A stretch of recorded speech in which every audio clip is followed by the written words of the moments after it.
Shalom, shalom, shalom, shalom, peuple de Dieu, que Dieu vous bénisse de partout où vous êtes en train de nous suivre. Que la gloire et l'honneur soient rendus au Seigneur. La Bible nous dit que tout passera, tout changera, mais la parole de Dieu, elle, ne passera point. La parole de Dieu restera éternellement. Seigneur Dieu Tout-Puissant, je viens te dire merci. Le roi des rois, je viens te dire merci. Commence avec nous, achemine avec nous et vas-y finir avec nous. Seigneur, que ton règne vienne, couvre-moi sous ton onction, couvre-moi sous ta grâce. Que ton peuple me voie et pas qui m'entende pas, mais qui t'entende et te voie, Seigneur. Que ce moment soit béni par toi, au nom de Jésus, que j'ai ainsi prié et j'ai dit Amen, Amen, Amen, Amen, Amen, Amen. Que Dieu soit loué, que Dieu soit béni, que Dieu se manifeste. C'est encore possible, oui. De partout où vous êtes, que la joie du Seigneur, que la paix du Seigneur soit votre vie et votre partage. Je m'en vais lire la parole de Dieu avec nous aujourd'hui, avec vous aujourd'hui, dans le livre de Genèse, Genèse chapitre 4. Genèse chapitre 4, à partir du verset 3. Au bout de quelque temps, Caïn fit à l'Éternel une offrande de fruits de la terre. Et Abel, de son côté, en fit une de premier-né de son troupeau et de leur graisse.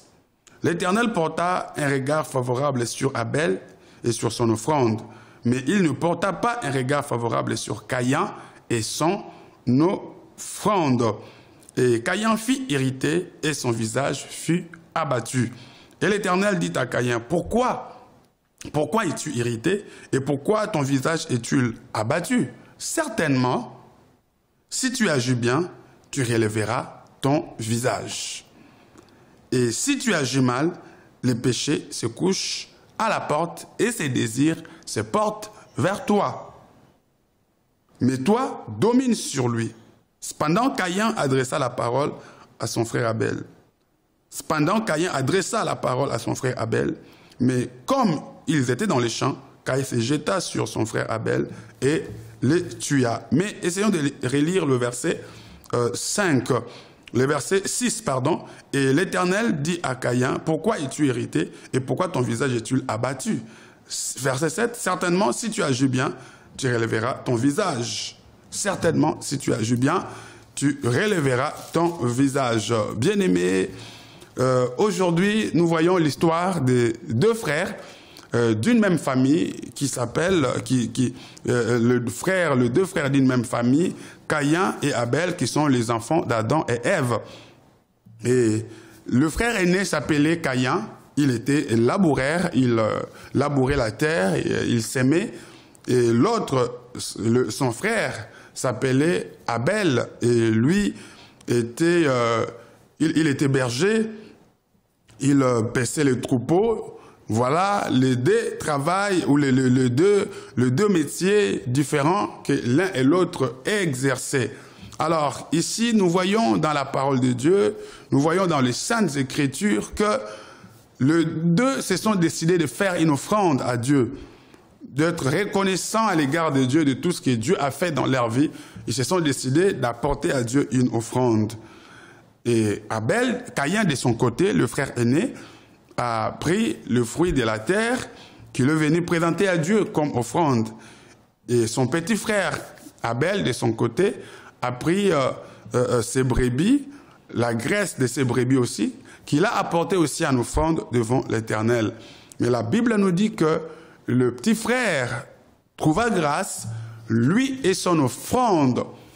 Ils ont trouvé grâce devant Dieu, c'est-à-dire Dieu a accepté l'offrande du petit frère Abel, et Dieu a refusé l'offrande du grand frère.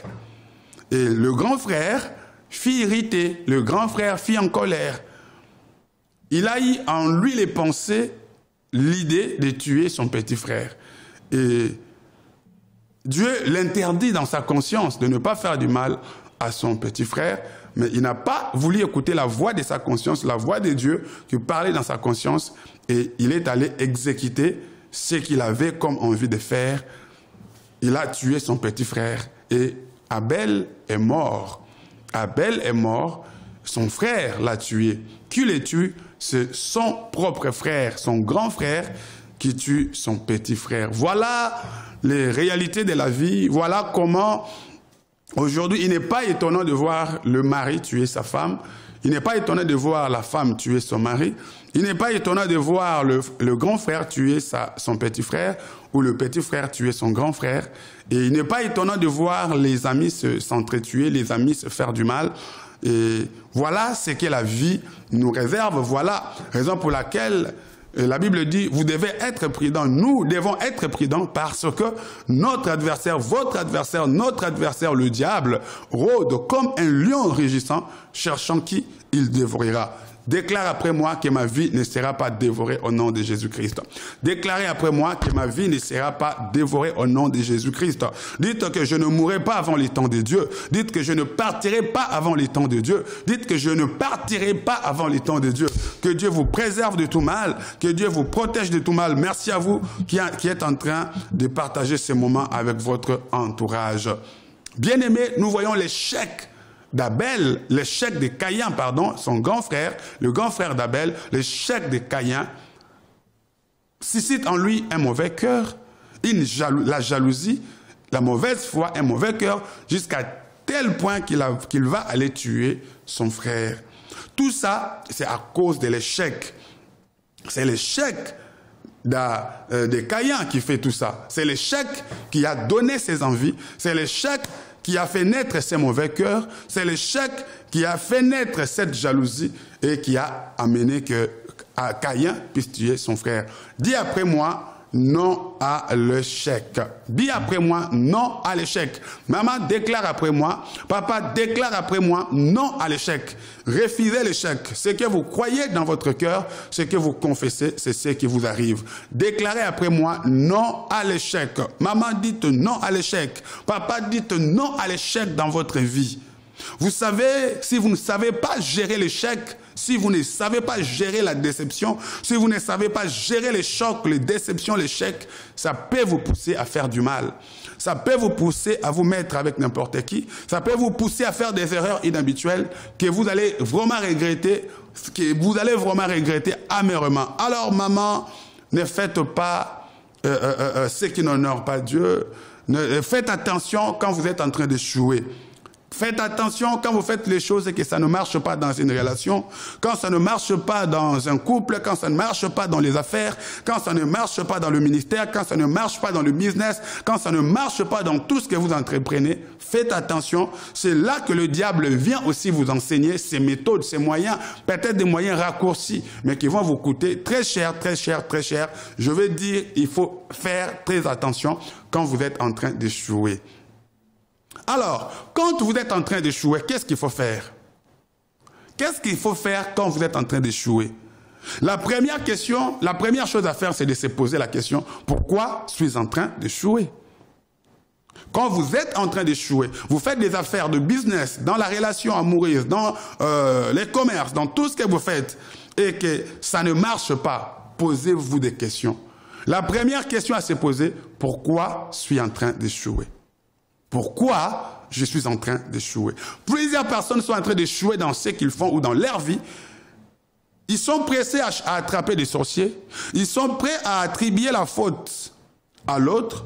Ils sont prêts à attribuer la faute à l'autre, à incriminer les autres, que c'est à cause de mon mari, c'est à cause de ma femme, c'est à cause des enfants, c'est à cause des parents, c'est à cause de l'entourage. Mais avant que vous puissiez donner la faute aux autres, posez-vous des vraies questions. Posez-vous des vraies questions. Pourquoi suis-je en train d'échouer? Ne cherchez pas à incriminer d'abord les autres. Mais prenez la glace, le miroir, mettez en face de vous. Dites, pourquoi suis-je en train d'échouer? Pourquoi ça ne marche pas? Pourquoi ça tâtonne? Pourquoi ça ne marche pas bien? Vous allez comprendre que quand il y a l'échec, c'est souvent en majeure partie l'être humain lui-même, c'est vous-même souvent qui êtes responsable, mais sans le savoir. Mais quand vous ignorez, bien-aimés dans le Seigneur, quand vous ignorez que vous êtes à la base de votre échec, quand vous ignorez que vous êtes à la base de votre échec, il vous est difficile de faire les rebonds. Il vous est difficile de toucher au vrai problème qui va vous amener au changement. Il est difficile de toucher aux vrais problèmes qui vont basculer, qui vont faire que vous trouviez la solution. Donc, quand ça ne marche pas, la première chose, arrêtez-vous. arrêtez-vous. Arrêtez-vous et réfléchissez pourquoi ça ne marche pas. Voyez dans une voiture, un bon conducteur d'une voiture, lorsqu'il veut avancer, il est dans l'autoroute ou dans une voie normale et qu'il veut avancer et que devant, il y a de l'embouteillage, il y a le bouchon. Qu'est-ce qu'un bon chauffeur fait? Il ne force pas à dépasser les autres parce qu'il ne peut pas dépasser, tu ne peux pas dépasser. Il y a d'autres véhicules devant toi. Tu ne peux pas voler parce que tu n'en as pas le moyen. Qu'est-ce qu'on fait? On retourne, on prend les leviers, on retourne à la case du départ, au point mort, on attend. On attend que devant ça puisse bouger. Quand ça ne marche pas dans ta vie, tu dois revenir au point mort. Tu dois revenir au point mort. Le point mort ici, c'est le temps de réflexion. C'est revenir à la base. Ne pas chercher à forcer la nature. Ne pas chercher à se battre. Se battre dans de telles périodes, ça sera des combats inutiles, ça sera des combats aveugles. Mais il faut revenir à la base. Il faut revenir au point mort. Attendre que ça soit décanté devant. Attendre que les autres devant bougent pour que toi, tu puisses aussi aller à la première vitesse. Et puis à la deuxième vitesse. Est-ce que vous comprenez? Revenir à la case du départ. Donc, quand tu es en train d'échouer, quand ça ne marche pas, tu t'es battu, tu t'es investi, tu t'es battu, tu as fait beaucoup d'efforts et que ça ne marche toujours pas, ne force plus. Reviens à la case du départ. La case du départ, c'est la case des réflexions. Pourquoi ça ne marche pas? Pourquoi ça n'aboutit pas? Qu'est-ce que je devrais faire, mais est-ce que je ne fais pas? Qu'est-ce que je devrais bien faire, mais que je suis en train de mal faire? Qu'est-ce que je pouvais mieux faire, mais que je suis en train de bien faire? Oui, vous posez des questions. Qu'est-ce que je devrais faire, mais que je ne suis pas en train de faire? Qu'est-ce que je pouvais bien faire, mais que je suis en train de mal faire?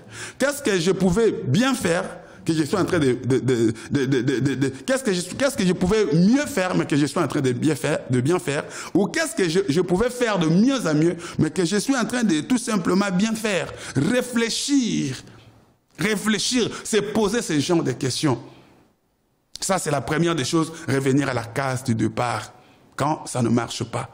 Caïn, ça ne marche pas. Mais Caïn, pour lui, a trouvé la solution, c'est de tuer. Tuer n'est pas la solution. Frapper n'est pas la solution. Vous savez, tuer vous amènera encore en prison. Ou prendre de mauvaises décisions. Vous allez encore, vous allez couler encore. Ça va vous entraîner encore dans des choses mauvaises, des choses pas bien, qui vont amener des problèmes bizarres dans votre vie. Mais réfléchir et vous poser des bonnes questions. Ce temps de réflexion peut prendre des jours, peut prendre des heures, peut prendre des jours, des semaines, des mois. Où il y a des réflexions qui prennent même des années. Dieu envoie Jésus en Israël pour qu'il sauve le peuple juif. Mais quand Jésus arrive, il trouve qu'il y a une autorité en place qui s'appelle Hérode. Et comme Hérode est là, Jésus ne peut rien faire. Dieu dit aux parents de Jésus, prenez l'enfant et faites fuir l'enfant. Prenez l'enfant, Jésus, et faites fuir l'enfant. Allez-y réfléchir, un temps de recul. Bien-aimé, la deuxième chose, quand vous faites des choses et que vous rencontrez des obstacles, quand vous faites des choses que ça ne marche pas, prenez un temps de reculer. Dieu a demandé à Marie, Dieu a demandé à Joseph et Marie de prendre l'enfant et de reculer, d'aller en Égypte. D'aller prendre un temps de réflexion, d'aller mûrir la réflexion, d'aller mûrir des stratégies.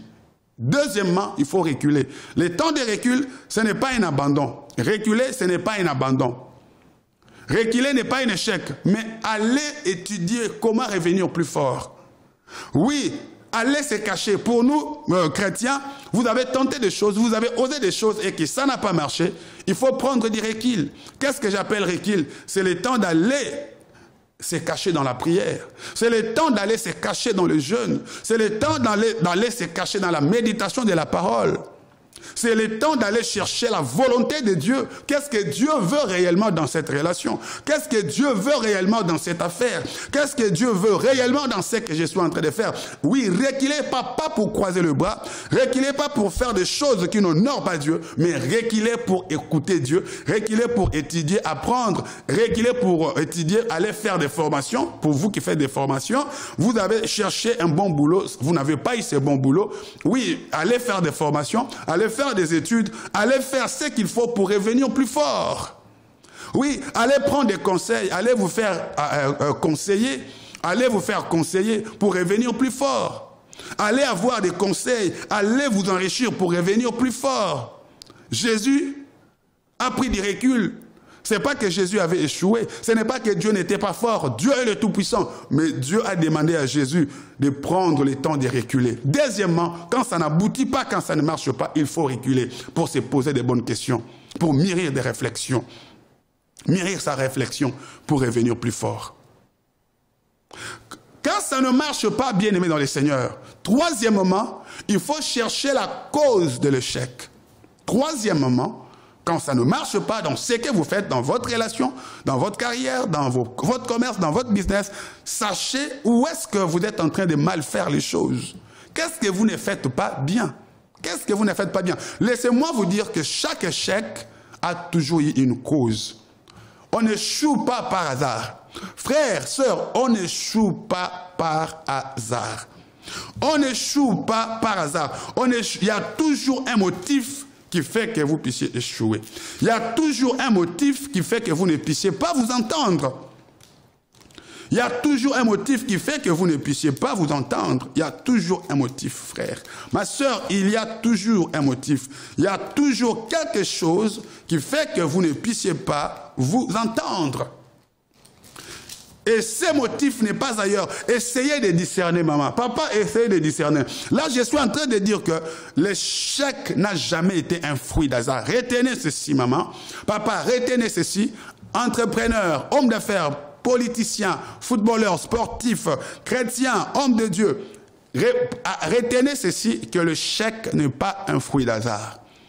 Il y a toujours quelque chose qui motive l'échec. Il y a toujours quelque chose qui provoque un échec. Mais dès l'instant où vous ne découvrez pas la chose qui provoque cet échec dans votre relation amoureuse, dans votre travail, dans votre business, dans votre ministère, aussi longtemps que vous ne trouvez pas la chose qui cause cet échec dans votre vie, vous n'allez pas avancer. Vous dites souvent que je suis souvent déçu dans ma vie. Les gens ne font que me décevoir. Les gens ne font que me rejeter. Les gens ne font que m'haïr.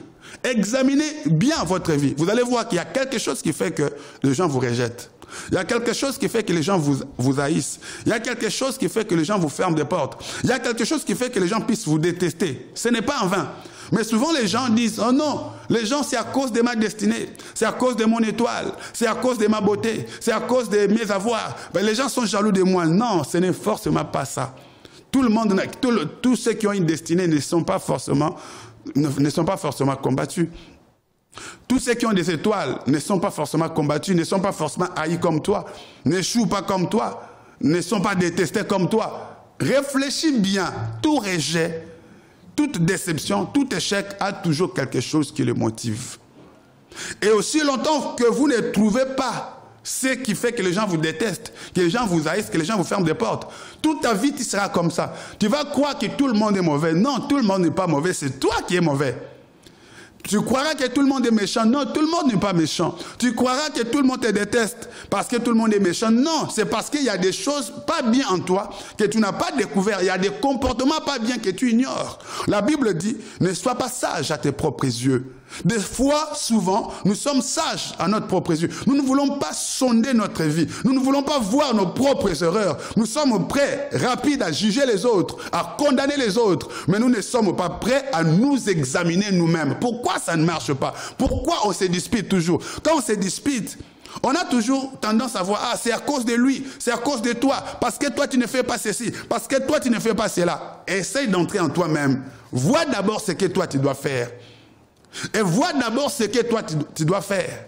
Bien aimé, même la Bible nous dit, ce que vous voulez que les autres fassent pour vous, soyez le premier à le faire aux autres.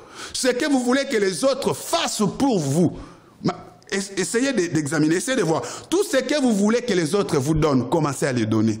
Tout ce que vous voulez que les autres fassent pour vous, commencez à le faire. D'abord vous pour les autres. Mais n'attendez pas à ce que les autres le fassent pour vous. Vous aurez toujours des disputes. Vous serez toujours haïs. Parce que l'autre attend que vous puissiez faire.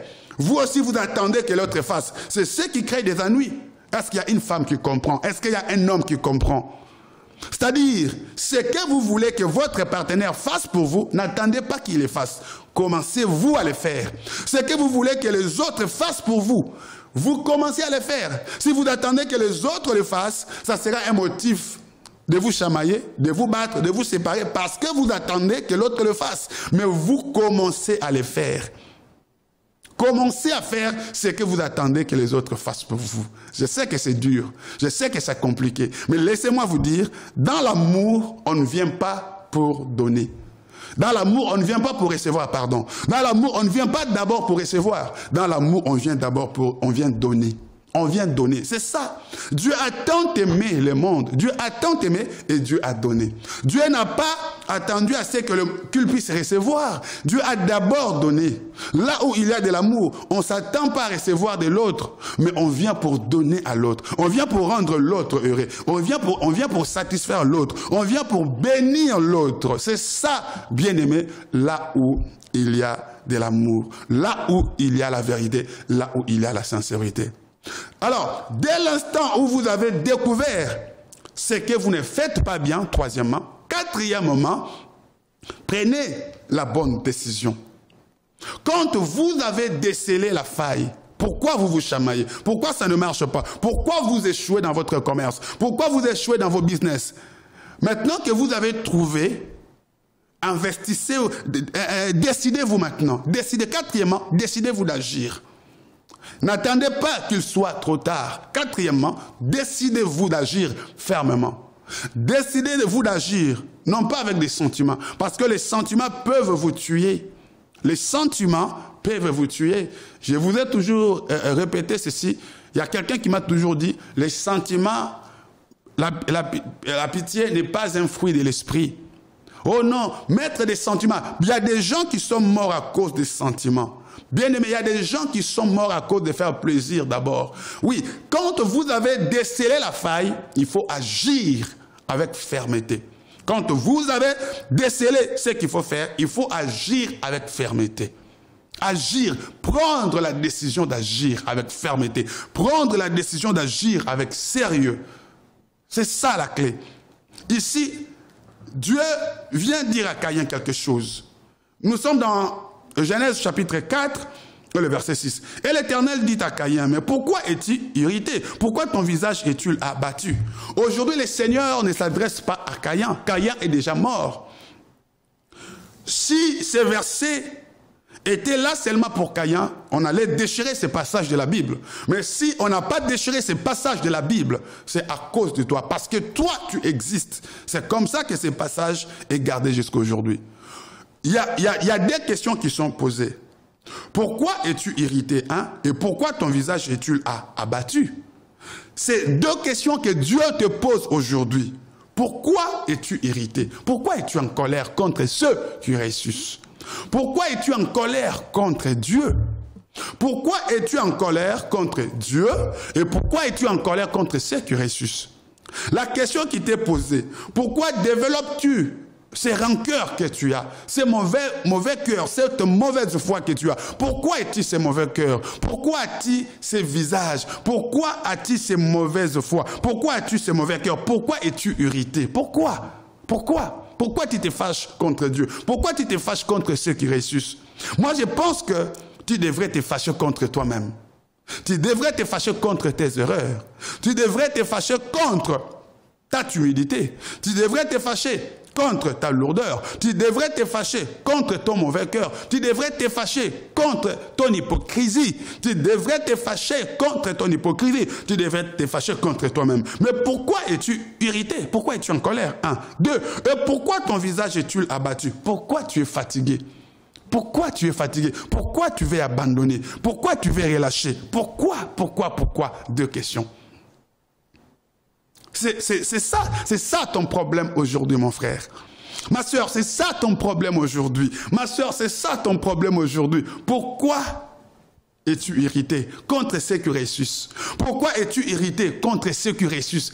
Pourquoi tu t'irrites contre ceux qui mettent au monde? Pourquoi tu t'irrites? Pourquoi tu es en colère contre ceux qui se marient? Pourquoi tu es fâché contre ceux qui sont élevés, contre ceux qui sont bénis? Non, ce n'est pas de leur faute. Non. Ne prends pas ta faute, ne prends pas tes échecs. Ne prends pas tes échecs et le mettre sur les dos des autres. Pendant que les autres étudiaient, toi tu ne voulais pas étudier. Toi tu étais derrière les hommes, derrière les femmes. Quand les autres étudiaient, toi tu étais en train de te promener. Les autres occupent les bureaux aujourd'hui. Quand les autres priaient, quand les autres mettaient du sérieux avec Dieu, quand les autres gênaient, quand les autres craignaient, quand les autres s'aimaient dans la chose de Dieu, toi tu prenais ton argent, tu donnais, tu gaspillais. Quand les autres allaient prier, les autres allaient gêner, toi tu disais que Dieu ne représentait rien pour toi. Alors maintenant que Dieu a béni les autres, maintenant que Dieu a élevé les autres, pourquoi tu te fâches? Pendant que les autres empruntaient un seul chemin, toi, tu avais 2, 3 chemins à la fois. Mais pourquoi tu te fâches aujourd'hui? Assume, mon frère, assume. Tu sais, cinquièmement, pour sortir de cet échec, tu dois d'abord assumer, mon frère. Il y a des gens qui ne veulent pas assumer. Tu dois assumer ce que tu as fait. Tu dois assumer, cinquièmement, tes erreurs. Tu dois assumer ta négligence. Tu dois assumer tout ce que tu as vécu dans le passé, tout ce que tu as fait. Tu dois l'assumer. Tu ne dois pas les refuser. Tu dois l'assumer. Je suis conscient de ce que j'ai fait. Je suis conscient. C'est de mon erreur. C'est de ma faute. J'ai gaspillé mon temps. J'ai perdu mon temps inutilement. J'ai mal répondu. J'ai mal agi. Il y a une dame qui m'a dit, il dit, pasteur, mon premier mariage a été détruit. C'était de ma faute, pasteur. Si mon premier mariage s'est détruit, c'était de ma faute, pasteur. Si mon premier mariage s'est gâché, c'est de ma faute. Et j'ai dit, si le Seigneur me donne un mariage plus tard, si le Seigneur arrive à me bénir, je rendrai cet homme heureux. Je ne peux plus répéter mes erreurs du passé. Vous savez, une telle personne, Dieu le bénira. Une telle personne réussira dans sa prochaine rencontre. Pourquoi? Parce qu'elle a assumé. Elle n'a pas dit non, c'est à cause de lui. C'est à cause d'une telle personne. Non, ne cherche pas d'abord à jeter, à donner la faute aux sorciers. Non. Même quand, si vous êtes dans les normes, si vous êtes dans les normes avec le Seigneur, si vous êtes sérieux, même les sorciers n'ont pas d'autorité sur votre vie. C'est vous qui donnez de l'autorité, le pouvoir aux sorciers de vous abattre. Quand vous êtes sérieux dans ce que vous êtes, dans ce que vous faites, même les démons, même les sorciers n'ont pas le pouvoir dans votre vie. Mais les sorciers, les occultistes et les mauvaises personnes ont le droit, l'autorité sur vous quand vous ouvrez des brèches, quand vous ouvrez des portes d'entrée. Donc arrêtez d'abord d'incomber les fautes sur les autres. Prenez conscience de vos erreurs, assumez, dites que c'est de ma faute et prenez la décision. Dieu dit à Caïn, pourquoi es-tu irrité? Pourquoi es-tu abattu? Non, mais c'est de ta faute, Caïn, si ça ne marche pas. Dieu voulait dire ça à Caïn. Caïn, reconnais seulement tes fautes. Sixièmement, vous devez reconnaître ce que vous avez fait. Reconnaître vos erreurs, reconnaître vos fautes. Et septièmement, vous devez agir en responsable. Vous devez agir en responsable. Vous devez agir en responsable. Et quand vous êtes chrétien, agir avec Dieu.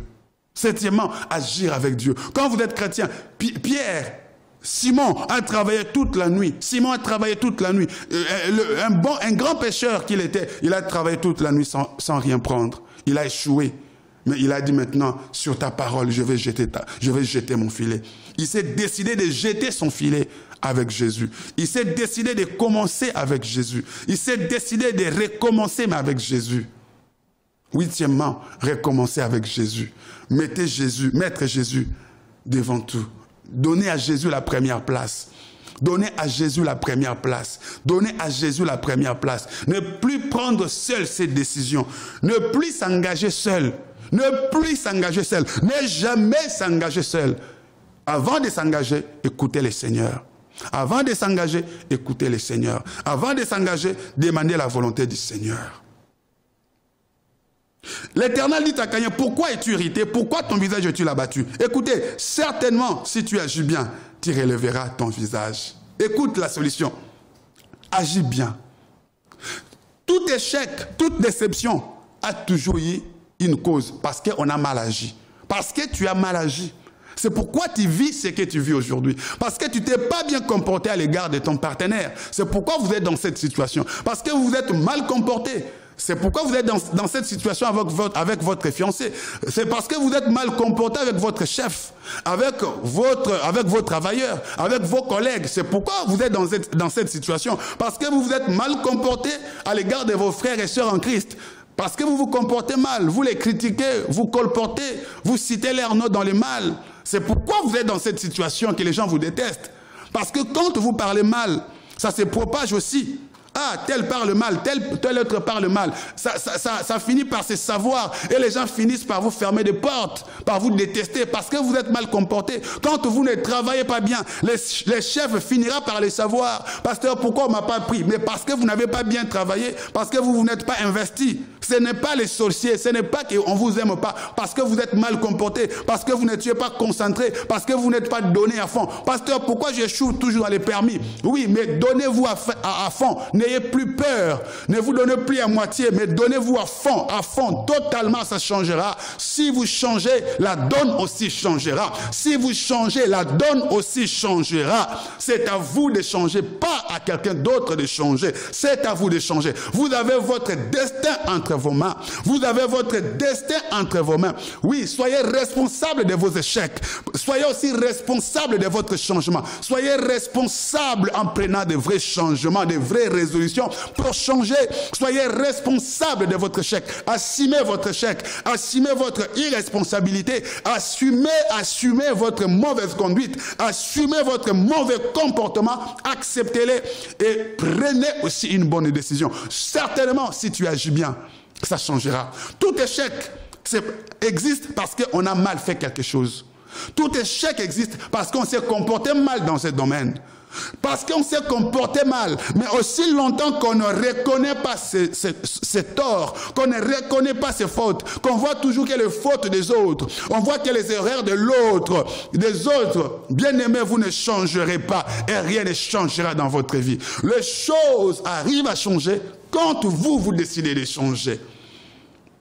Dieu veut dire à Caïn, certainement si tu agis bien, tu relèveras ton visage.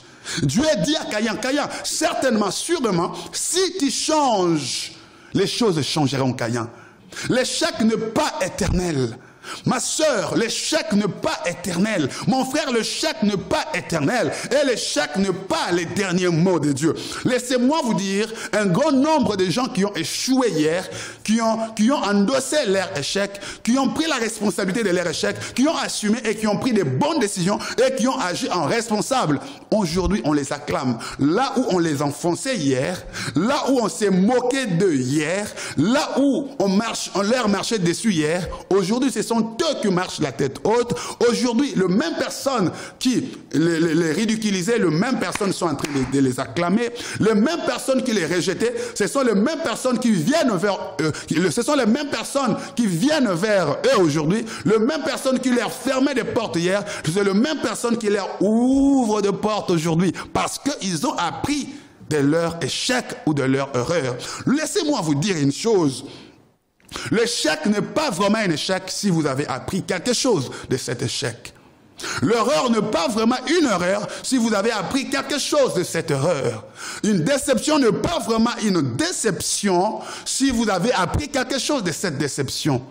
N'est-ce pas, on dit aussi dans le monde que ce qui ne vous tue pas vous rend plus fort. Ce qui ne vous tue pas vous rend plus fort. La maladie qui ne t'a pas tué te rend plus fort. L'erreur qui ne t'a pas tué te rend plus fort. Si tu sais apprendre de tes erreurs, Dieu a voulu que tu passes dans cette maladie, que tu passes dans cette situation, que tu ne meurs pas. C'est pour que tu apprennes, c'est pour que tu profites de cette erreur, que tu fasses mieux, que tu puisses rebondir. Dieu t'accorde une seconde chance, Dieu t'accorde une seconde grâce, Dieu t'accorde une seconde opportunité pendant qu'il n'est pas encore trop tard. Toi qui m'écoutes, pendant qu'il n'est pas encore trop tard, tu peux t'humilier, tu peux demander pardon.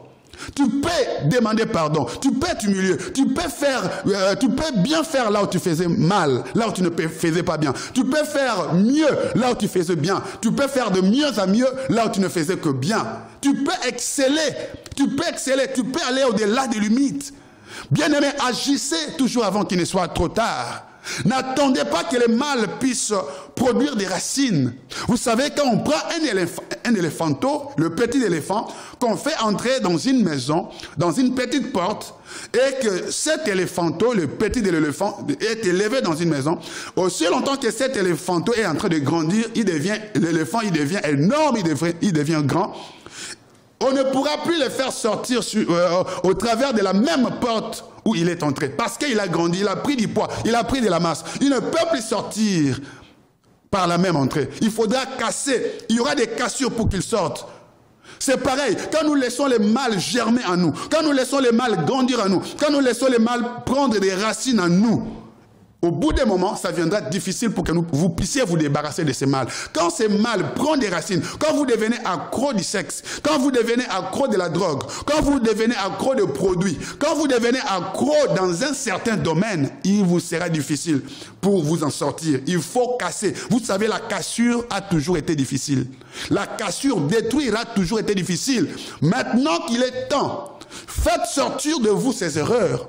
Refusez ces erreurs, refusez ces mal. N'attendez pas quand le médecin dira que c'est trop tard. N'attendez pas quand on dira que non, il n'y a plus rien à faire. C'est aujourd'hui le jour du salut. Chaque échec, chaque déception, chaque échec a toujours une cause. Et cette cause a toujours été un mal ancré, un mal caché. Oui, le Seigneur dit à Caïn, certainement si tu agis bien, tu relèveras ton visage. C'est-à-dire que ta vie changera, Caïn. Ta situation changera. Bien-aimé, pourquoi votre vie ne change pas? Pourquoi votre situation ne change-t-elle pas? Pourquoi votre situation ne change-t-elle pas? Votre situation ne change pas parce que vous refusez de changer. C'est vous. C'est parce que vous refusez de changer. Votre situation ne changera pas si vous refusez de changer. Mais votre situation changera si vous acceptez de changer. Est-ce que le Seigneur est en train de parler à un ministre, à un homme? Oui, vous êtes sportif, décidez-vous de vous entraîner. Votre sort dans votre club changera. Soyez sérieux aux entraînements. Oui, le coach vous fera encore confiance. Oui, si vous décidez de changer, d'être toujours à l'heure au travail, avant plus que les autres, vous acceptez de partir après les autres, vous êtes sérieux, vous ne prenez pas de pauses inutiles, vous êtes à fond au travail, vous ne faites pas d'erreur. Les collègues vous feront encore confiance, le chef vous fera encore confiance. Mais quand vous ne donnez pas le meilleur de vous-même, les collègues vont vous ridiculiser, le chef va vous ridiculiser et personne ne vous fera confiance. Quand vous ne donnez pas le meilleur de vous-même, vous serez moins que rien quand vous ne donnez pas le meilleur de vous-même. Bien-aimés dans le Seigneur, oui, prenez conscience aujourd'hui. Prenez conscience que vous êtes le seul responsable de ces déceptions. Vous êtes le seul responsable de ces échecs. Caïn, si tu agis bien, sûrement si tu agis bien, tu relèveras ton visage. Caïn, si tu agis bien, mon frère, si tu changes, ta situation aussi changera. Si tu changes, tu arrêtes avec l'hypocrisie, ta situation changera. Tu arrêtes avec la compromission, ta vie changera. Tu arrêtes de marcher sur plusieurs chemins à la fois, ta vie changera, ta situation changera. Mais aussi longtemps que tu ne traiteras pas le vrai problème, rien ne changera. Aussi longtemps que toi, tu ne changeras pas, rien ne changera. Il y a plusieurs sortes de changements. Il y a des changements profonds et des changements superficiels. Quand vous changez superficiellement, et il y a certaines choses que vous changez dans certaines choses et dans d'autres vous ne changez pas. C'est ce que j'appelle un changement superficiel. Et dans votre vie aussi, vous verrez aussi un changement superficiel. Mais si votre changement est profond, vous allez vous déraciner tout ce qui ne va pas. Vous déballez, vous sortez de votre cœur, de vos pensées, de votre maison, de votre comportement, de vos relations, tout ce qui n'honore pas Dieu, tout ce qui peut être nuisible devant Dieu, nuisible, tout ce qui peut vous nuire, tout ce qui peut nuire aux autres, tout ce qui peut nuire à ton partenaire, à tes enfants, à ton entourage, tu les sors de toi-même. Tu les sors de toi-même. Ce changement qui est radical, ce changement qui est total, ta vie aussi, le changement aussi sera total. Quand vous changez totalement, le changement aussi sera total. Mais quand vous changez superficiellement, le changement sera aussi superficiel. C'est vous qui décidez de votre sort. C'est vous qui décidez de votre destinée. C'est vous qui décidez de votre destinée. Caïn, si tu agis bien, sûrement, tu relèveras ton visage. Sûrement ta vie changera. Sûrement ta situation changera. Mais si tu agis mal, tu vas t'enfoncer. Oh, la drogue va encore t'enfoncer. Ces pratiques que tu fais ces pratiques vont encore t'enfoncer. Ces comportements vont encore t'enfoncer. Mais si tu agis bien, tu es devant la porte de ta destinée. Il y a deux portes devant toi. La porte de la vie et la porte de la mort. La porte de bénédiction et la porte de malédiction. La porte de la réussite et la porte de l'échec. Mais c'est à toi de choisir de bien agir. C'est à toi de choisir de bien agir. Est-ce qu'une femme a été bénie? Est-ce qu'un homme a été béni? N'attendez pas qu'il soit trop tard. Ne remettez pas au lendemain ce que vous êtes capable de faire aujourd'hui. Décidez-vous. Prie avec moi, maman, papa, prie avec moi. Dis, Seigneur, je veux changer. Dis, je viens au bas de la croix. Maman, partage cette vidéo avec tes enfants. Partage cette vidéo avec ton entourage. Partage cette vidéo avec tes collègues du travail, sur les réseaux sociaux. Sûrement, Dieu vous fera du bien. Décidez-vous de faire du bien à quelqu'un en partageant cette vidéo. Dis, Seigneur, change-moi. C'est toi le problème, c'est moi le problème. Dès l'instant où je me décide de changer, tout autour de moi change. Dès l'instant où vous prenez la décision de changer profondément, le vrai changement, c'est celui qui commence de l'intérieur. Le vrai changement ne commence pas à l'extérieur. Quand vous voulez changer, n'allez pas dire sur les réseaux sociaux que vous avez changé. N'allez pas écrire des phrases comme quoi j'ai changé. Non, ça, ce n'est pas un vrai changement. N'allez pas dire aux gens j'ai changé. Quand vous voulez les gêner, n'allez pas écrire sur les réseaux sociaux j'entre en retraite, vous ne me verrez plus. C'est un faux changement. Oui, quand vous voulez changer, ne sonnez pas de la trompette. Maintenant, vous tous, je vous bloque. Non, c'est un faux changement. Le changement qui commence à l'extérieur pour épater les gens, pour lancer des pics aux gens, c'est un faux changement. Quand vous voulez vous retirer, vous écrivez des phrases maintenant, je me retire de certaines personnes, je bloque certaines personnes, je me méfie. C'est un faux changement. Au bout d'un moment, vous allez revenir dans la même chose. Mais le vrai changement, c'est le changement qui commence de l'intérieur. En soi-même, on prend une décision. On fait les choses, mais en secret. On abandonne les choses, mais en secret. On renonce aux choses, mais en secret. C'est ça le vrai changement. Comprenez, toutes les fois où vous avez pris des décisions en public pour jeter des pics aux gens, j'ai quitté telle personne, je vais entrer en prière, vous êtes toujours retombé dans la même chose qu'avant. Parce que ça, c'est un faux changement. Le vrai changement ne commence pas d'abord à l'extérieur. Le vrai changement commence d'abord à l'intérieur. Soi-même, on se décide. On se dit trop, c'est trop. Assez, c'est assez. Ça, j'abandonne. Ça, je bloque. Ça, je quitte. Vous-même à l'intérieur, non, je me retire. De vous-même, vous faites des choses discrètement. Et le changement qui se fait à l'intérieur se manifestera publiquement de soi-même. Vous n'aurez pas besoin de crier. Les gens verront que vous avez changé. Et le résultat a changé. Bien aimé, si vous changez en vous, si vous changez en vous, quand vous changez la source d'eau, quand vous changez la source, la performance ou la suite aussi change. Les gens verront les changements d'eux-mêmes. Les gens verront la bénédiction. Les gens verront l'élévation. Mais quand vous changez pour épater les gens, pour jeter des pics aux gens sur les réseaux sociaux, bien aimés, ils vont se moquer de vous parce qu'au bout de quelques semaines, de quelques mois, ils vous reverront encore dans le même bêtise, dans le même connerie, et vous serez en train de faire le cercle vicieux parce que vous avez voulu changer pour les gens. Ne changez pas pour les gens. Ne change pas pour ton mari seulement. Ne change pas pour ta femme. C'est vrai que quand vous êtes marié, vous êtes obligé de changer pour votre partenaire aussi. Oui, mais changez surtout aussi d'abord pour vous-même. Changez d'abord pour vous-même. Ne changez pas pour que les gens vous acclament. Ne changez pas pour que les gens vous apprécient. Changez d'abord pour vous-même. Changez de comportement pour vous-même. Changez de conduite pour vous-même. Et vous serez une source de bénédiction. Et votre vie va bénir tant d'autres. Que Dieu vous bénisse. Que Dieu bénisse une femme qui a écouté Dieu au travers de moi. Que Dieu bénisse un homme qui a écouté Dieu au travers de moi. Et que Dieu bénisse tout homme et toute femme qui va aussi accepter d'être une source de bénédiction en partageant cette vidéo avec son entourage. Que Dieu vous bénisse abondamment. Précieux Jésus, précieux Maître, je bénis tout homme qui m'a écouté. Je bénis toute femme qui m'a écouté. Et toutes celles et tout celui qui va partager cette vidéo, bénis les Seigneurs. Tous ceux qui soutiennent ces émissions pour que des vies soient bénies, bénis les Seigneurs. Bénis les Seigneurs. Bénis les Seigneurs. Bénis Maman Angèle Yahweh. Bénis Maman Angèle Yahweh Kiyinga. Bénis-la, oh Dieu. Bénis Maman Angèle Kiyinga, oh Dieu. Bénis-la, Seigneur. Bénis-la. Elle a pris la responsabilité de soutenir cette émission chaque mois. Bénis-la, Seigneur. Maman, soit bénie. Et vous qui allez prendre la décision de soutenir cette émission, que Dieu vous bénisse. Et toi aussi, qui viens chaque fois soutenir cette émission, bénis la sœur Coco, oh Dieu. Bénis la sœur Coco. Bénis-la. Elle aussi qui vient soutenir cette émission. Bénis-la, Seigneur. Et touche aussi tant d'autres qui prendront à cœur de dire, homme de Dieu, nous voulons soutenir ces émissions qui nous bénissent. Ces émissions qui béniront les autres. Seigneur, bénis-les. La télé, c'est de l'argent. Tous ceux qui ont à cœur de nous soutenir, Seigneur, soutiens-les aussi. Bénis-les aussi davantage. Je vous bénis au nom de Jésus. Je vous bénis au nom de Jésus.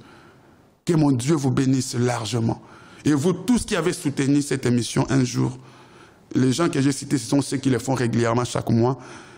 Mais si je n'ai pas cité ton nom, que tu l'as déjà fait, peut-être tu as fait une seule fois, que je prie dans mon esprit, que Dieu te bénisse. J'ai peut-être oublié, mais Dieu n'a pas oublié. Que Dieu te bénisse. Que Dieu bénisse la sœur Tisha. Ma sœur Tisha Limia Mbono de London. Que Dieu te bénisse. Et ta famille, ton mari, toute ta famille. Si vous l'avez fait une fois que j'ai oublié, mon Dieu n'a pas oublié, je vous bénis. Mais les gens que j'ai cités les noms, ce sont des gens qui les font ponctuellement. Comme ils les font ponctuellement, ils sont directement ancrés. Vous pouvez faire entrer, vous pouvez être partenaire de cette émission. Nous passons à la télé, vous pouvez nous suivre là sur Orange, ceux qui ont la box Orange, la chaîne 582 sur Orange. Ceux qui ont Freebox, vous pouvez nous suivre sur la chaîne 436, sur Freebox, et vous pouvez nous suivre aussi sur B-Box, sur la chaîne numéro 702. Donc la télé, c'est de l'argent. Pour que vous puissiez continuer à nous suivre, que les gens soient bénis, ça demande des finances. Acceptez d'être partenaire. Au lieu de prendre de l'argent, de mettre dans des choses qui sont périssables, mettez dans de telles émissions qui vont bénir les gens. Appelle-moi, contacte-moi, je prierai pour toi, tu deviendras partenaire de cette émission. Nous en avons besoin. Nous en avons vraiment besoin. Et ne manquez pas à notre culte de tous les dimanches, à nos cultes de tous les dimanches. Le premier culte de 9h juste à 11h juste et le deuxième culte de 11h15 à 13h15. Nos adresses sont là, sous les bas d'écran en train de défiler. Dieu vous bénira et le Seigneur vous fera du bien. Il faut accepter, faut refuser d'être un problème seulement. Accepte d'être une solution. Accepte seulement, refuse d'être là pour soumettre quelques problèmes aux gens. Accepte aussi de devenir une solution pour les autres. Quand les autres ont un besoin, que toi tu sois là pour proposer la solution. Dieu te bénira. Mais n'accepte pas d'être là seulement. Refuse d'être là comme un problème. Toi tu n'appelles que pour des problèmes. Toi tu n'appelles que pour des problèmes. Refuse d'être un problème parce que tu n'es pas une poubelle. Accepte-toi de changer. Prends une bonne décision. À partir d'aujourd'hui, en dehors de mes problèmes, j'accepte aussi d'être une solution, d'apporter mon soutien pour cette émission. Que j'appelle aussi les pasteurs pour apporter une solution et non pas seulement pour poser un problème. Décidez-vous. C'est à vous de jouer. C'est à vous de vous décider, bien-aimés. Si vous changez, votre vie changera. C'est en croyant du cœur et en confessant de la bouche que vous changez, que votre vie changera. Et là, nous avons un projet d'achat d'un local pour les seigneurs. D'un local pour les seigneurs, un projet d'achat. Nous avons l'opération 1000 €. Dieu peut te mettre à cœur. Oui, Seigneur, je vais être partenaire dans ce projet achat. Je vais donner mes 1000 €, je vais donner mes 500 €. Mais la Bible dit, celui qui sème abondamment, moissonnera abondamment. Celui qui sème peu, moissonnera peu. Décidez-vous de donner le meilleur de vous-même. Et je prie pour tous ceux qui prennent la résolution de m'appeler, pour dire, je vais participer à ce projet. En donnant mes 1000 € ou mes 500 €, je prie que Dieu fasse de vous aussi un propriétaire. Que Dieu fasse de vous aussi propriétaire. Peu importe la situation que vous avez de dettes, que le Seigneur paye vos dettes. Que le Seigneur paye vos dettes. Peu importe les situations que vous avez maintenant, de blocage, titre de séjour, mettez Dieu à l'épreuve. Vous avez un problème de maternité, un problème de mariage, un problème de santé, un problème de travail, dans n'importe quel domaine. Vous voulez une promotion. Mettez Dieu à l'épreuve, bâtissez la maison de Dieu. Comme Dieu a dit au prophète, la femme dira au prophète, mais si je te nourris toi, moi et mon fils nous allons mourir, il ne nous reste plus rien. Le prophète n'a pas usé de la clémence diabolique, de la clémence humaine. L'homme de Dieu a dit, fais d'abord pour moi, nourris-moi d'abord, ensuite tu vivras. Non, homme de Dieu, nous allons mourir, il n'y aura plus rien. L'homme de Dieu dit, moi d'abord. Bien-aimé, d'abord Dieu. Premièrement, le Seigneur. Mettez Dieu à la première place. Donnez la première place au Seigneur. Donnez la première place au Seigneur. Mettez Dieu à l'épreuve. Vous avez le peu qui vous reste. Quand vous avez une mangue, Vous avez mangé une mangue, vous avez croqué même les noyaux. Il vous reste que les noyaux. Si prochainement vous voulez encore d'autres mangues, qu'est-ce que vous voulez? Qu'est-ce que vous faites? Vous prenez ces noyaux, vous allez le s'aimer. Ce qui vous reste, les noyaux, allez s'aimer si vous voulez encore avoir d'autres mangues. Ça, je veux dire à ceux qui se disent, je n'ai rien, il ne me reste que ça. Mais prenez le peu qui vous reste. Si vous voulez encore en avoir d'autres, allez s'aimer les noyaux, le peu qui vous reste, allez-y s'aimer pour que ça puisse pousser. Si vous ne s'aimez pas, ça ne va pas sortir. Et le meilleur endroit qu'il faut s'aimer, c'est en Dieu. Il n'est redevable devant personne. Il paye toujours des dettes. Il n'est pas insolvable, il est solvable. Il paye toujours ses dettes. Et la Bible dit dans Malachie 3.10, allez lire, Malachie 3.10, mettez-moi de la sorte à l'épreuve en donnant vos offrandes, si je n'ouvre pas pour vous les écluses des cieux. Si je ne m'énonce pas celui qui dévore, mettez Dieu à l'épreuve. Ou Dieu vous a déjà béni. Dieu vous a fait du bien. C'est une occasion de s'aimer davantage pour que Dieu vous étonne encore. Est-ce qu'une femme a été bénie? J'attends vos coups de fil. Je vais prier avec vous et le Seigneur ne manquera pas de vous bénir. C'était là votre bien-aimé, le pasteur Soleil Komissa, ici en France. Dieu vous aime et je vous aime. Acceptez d'échanger et les choses changeront. Acceptez de s'aimer et vous allez récolter. S'aimer abondamment et vous moissonnerez abondamment. Si vous changez en vous, la performance et les résultats changeront. C'est à vous de changer, c'est à vous de jouer, pas à quelqu'un d'autre. C'est vous qui avez les manettes, c'est à vous de jouer. C'est vous qui êtes le responsable de votre vie. Quand vous vous réveillez, même les sorciers n'auront rien à faire. Même les ennemis n'auront rien à faire. Mais ils auront quelque chose à faire quand vous leur donnez les armes pour se moquer de vous. Quand vous ne faites pas bien, quand vous ouvrez des brèches, ils vont se moquer de vous, ils vont vous abattre parce que vous avez ouvert des portes d'entrée. Mais quand vous fermez des portes d'entrée, quand vous agissez fermement avec sérieux, frères et sœurs, rien ne vous arrêtera. Si vous changez, les choses aussi changeront. Décidez-vous. Que mon Dieu vous bénisse. Que Jésus-Christ de Nazareth vous bénisse. Je vous dis bye bye et à très bientôt.